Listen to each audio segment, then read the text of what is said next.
Boycott boycott boycott. আপনারা ইতিমধ্যে দেখেছেন বাংলাদেশ ছাত্রলীগ বাংলাদেশের সাধারণ শিক্ষার্থীর সাথে যুদ্ধ ঘোষণা করেছে। বাংলাদেশের সর্বোচ্চ বিদ্যাপীঠ ঢাকা বিশ্ববিদ্যালয়ে আজকে যে নির্যাতনের ঘটনার জন্ম দেওয়া হয়েছে, আমরা মনে করি এর মাধ্যমে বাংলাদেশ ছাত্রলীগ 1971 সালের সেই কালো দিনের পুনরাবৃত্তি করেছে। আমাদের বন্ধুকে যেভাবে পাথার মধ্যে পিটিয়েছে তারা, এটি কখনো সভ্য সমাজে কাম্য হতে পারে না। আমরা ছাত্রলীগ সভাপতি বক্তব্য শুনেছি, তিনি কি বলেছেন? তিনি বলেছেন 5 মিনিটের মধ্যে তারা ক্যাম্পাস থেকে সাধারণ শিক্ষার্থীকে বিতাড়িত করেছে। প্রয়োজন হলে তারা ঘর থেকে টেনে টেনে সাধারণ শিক্ষার্থীকে নিয়ে তারা ঘর থেকে বের করে নিয়ে পিটাবে। আমরা বক্তব্যের তীব্র নিন্দা এবং প্রতিবাদ জানাচ্ছি।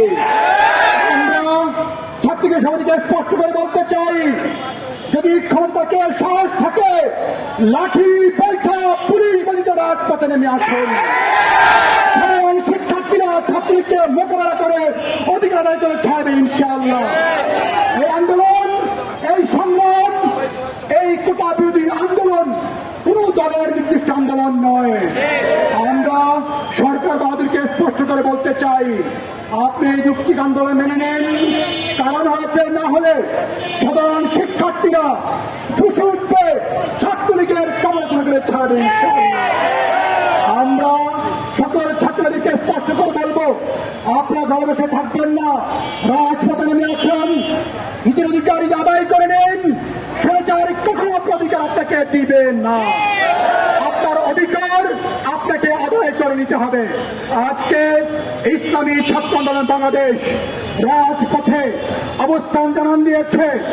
আমরা বলবো ছাত্র আন্দোলনের মতো করে বাংলাদেশের প্রত্যেকটি ছাত্র সংগঠন বাংলাদেশের সাধারণ শিক্ষার্থীদের পাশে থাকা দরকার।